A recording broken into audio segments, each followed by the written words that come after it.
Cheers, guys. So, recently I got something special in the mail. Something you might not expect from me, but anyway, I'll get to that in a bit. It came in this interesting box. I've already cut the tape here. But I haven't seen... Ooh, I haven't looked inside yet. And look at that. It's the ultimate hacking keyboard. Oh, actually, it's two boxes. Interesting. It's the ultimate hacking keyboard. And yes, if you can see the picture on the box. I'll move it down a little bit. There you go. It's a split keyboard. Yeah, this is a commercial donation. And I told them, do you know who you're donating this to? And they said, yeah, we know, but... there's more to it than just ergonomics, so I said, yeah, sure, that's fine. In any case, it looks very nice on the box. I mean, finish looks pretty good. Two nice dark wooden palm rests. As some of you might know, I have a bit of a weakness for dark woods. I recently... Sorry, not dark woods like that. Shit. A while ago, I completed this custom build of an Apple IIc keyboard with a nice dark wood finish.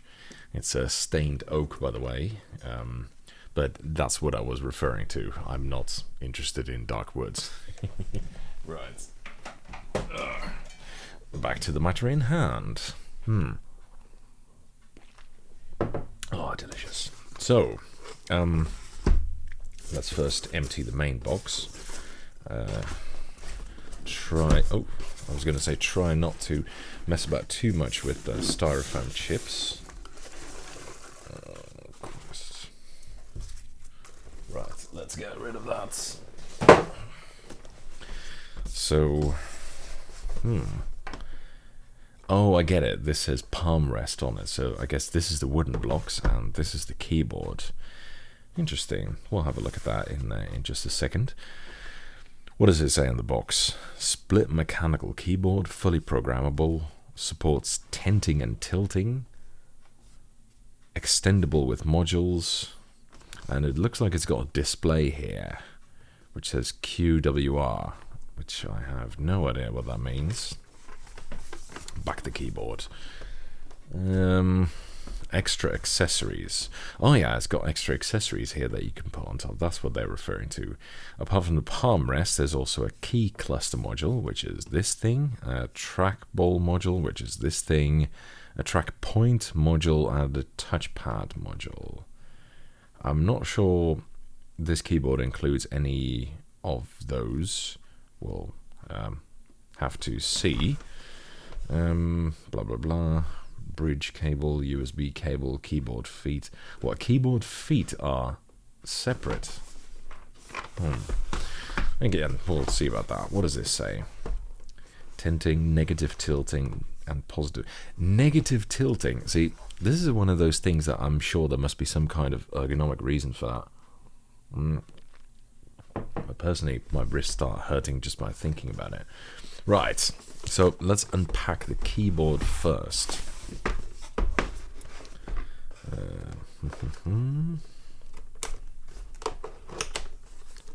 Like that. I mean, I have to say, as far as ergonomic keyboards go, the looks of it, at least based on just this picture, the looks of it seem pretty decent. But, well, we'll see in a bit. I mean, Big Macs don't look anything like they actually do in reality when you look at the pictures of them as well. What is this? Is this the... Oh, well, whatever. Thank you. You're welcome. That is to say, thank you, because this keyboard was a donation. Oh yeah, and I asked for it in navy blue rather than black. This looks more like just dark blue than real navy, but still, I've heard that blue and brown is a good combination, so I'm anxious to try it out. They were not lying. The keyboard feet are actually separate. I think you have to attach them manually, like so. Maybe even...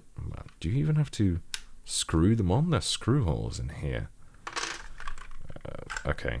Not completely sure about that. We'll have a look. Ribbon cable.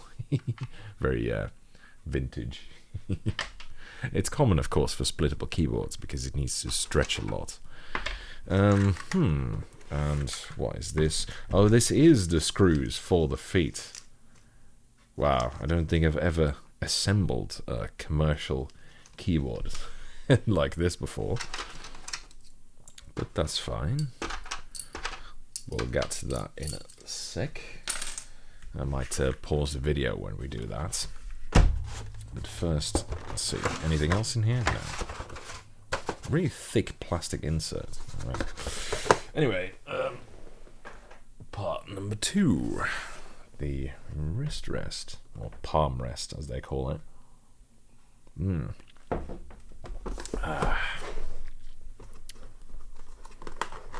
Unboxing keyboards with Thomas. Oh. Still a weird concept to me. I guess this is just a plastic to hold it in place or something. I don't think this is actually a protective plastic you put over your keyboard. That's what I was wondering about first, but yeah, this doesn't look at all like what you would protect your keyboard with, so it's just to keep this stuff in place. Again, screws. 4 screws this time. I guess this is to bolt it on. Ah, that is a lovely... Is this actually wood? Or is this just plastic with a wood texture? Okay. It's very dense, whatever it is. I'm not sure this really is wood. If it is wood, this is the smoothest wood I've ever felt. It feels so smooth, it feels almost plasticky. Anyway, that's interesting. It's got its own website. Yeah, fair enough. I guess a good palm rest is an important part of an ergonomic keyboard. Like the... Oh my god, what is this? This looks like magnets, so I'm guessing it's not bolted to each other. Should I be able to just pry it apart? I don't want to break the keyboard already, but... Yeah, it looks... Oh, Christ. I don't want to exert too much force on it, but it looks like the pieces are actually sliding apart. There you go. It uses pins and sockets to keep them together, and this... I have no idea... Wow, this is already quite a complicated keyboard. Interesting. Also, this display... This can't be right, can it? Surely this is a sticker. Anyway, oh, interesting. It looks like there's no manual either. Okay, we'll have a look at that later. For the moment, the card says, "Hi there and congratulations for your new UHK. Every product has a story and the UHK is no exception. In many ways, it's a story of 1,000 battles that had to be fought to bring this keyboard to life. As a small startup, it'd have been impossible for us to make a UHK a reality without the support of people like yourself. We left no stones unturned when designing this keyboard and cut no corners when manufacturing it. We hope that the love and care that went into its creation shows, and you will enjoy it as much as we enjoyed making it. We wish you could see your face as you unbox your UHK and read these words." Interesting, guys. I guess you will. Oh no, wait, my face is not in frame, is it? If you do happen to capture the moment, please send your hashtag #GotMyUHK tweets to @AltHackKeyboard. As a closing word and on behalf of the whole team, thank you so much for your support. It means the world to us. The UHK is our first foray into the exciting world of input devices, but by no means the last, so let's stay in touch.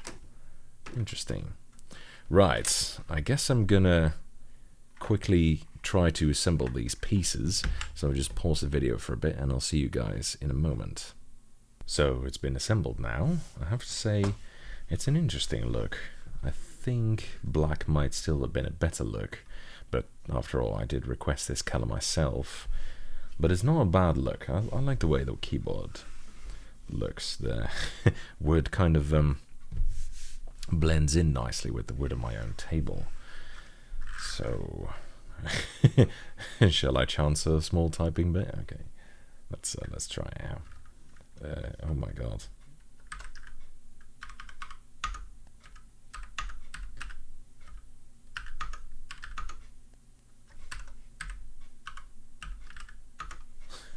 Okay, I will be testing this keyboard for a full week. I can't guarantee I'll do it full split. I might just reassemble it like this, which goes very smoothly, by the way, which is interesting. Let's see. Oh, I haven't actually looked at the switches yet. Let's have a look. Jesus Christ. It's Kale Red.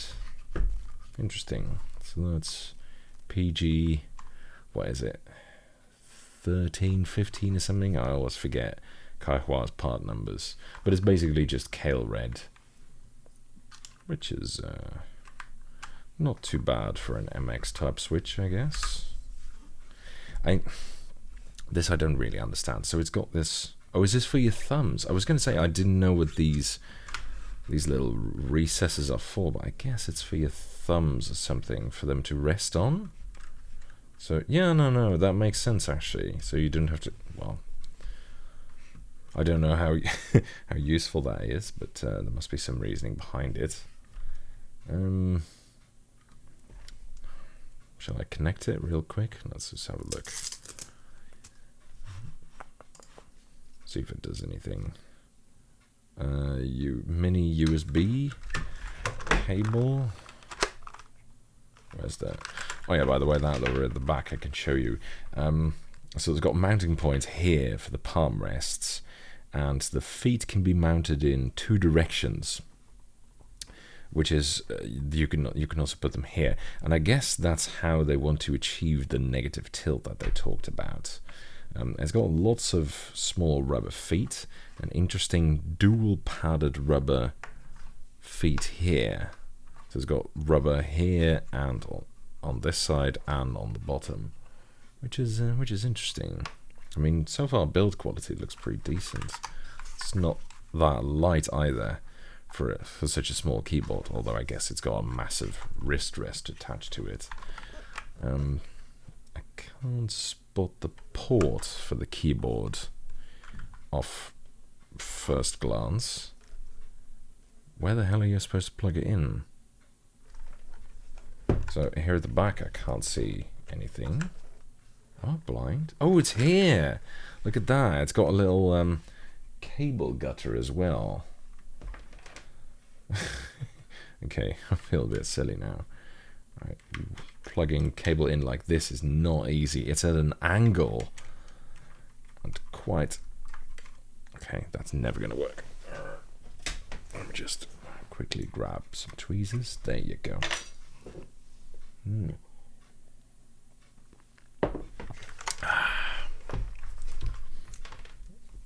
The magnets that hold the 2 parts together must be quite strong, because it doesn't let go that easily. You really need to work at it. I guess the pegs and slots also help with that, but well, I guess that's good. You don't want your keyboard drifting apart unless you ask it to. I can already tell that, well, at least in the bright lights of the studio, the digits are really, really difficult to read, because the ones that are not on are shown as well. So yeah, like that. If you can you see that? Yeah, if you put your hand over it, but I guess in darkness, I'll just switch off the light. Yeah, in darkness it's much more visible, but with bright lights it's just a kind of mess, really. Anyway, let's see. Does it work? Yeah, it works perfectly.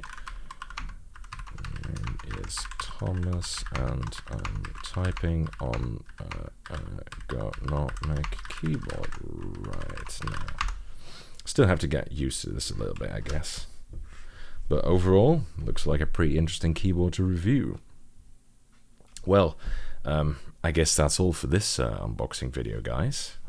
Thanks for watching, and see you later. Bye, guys.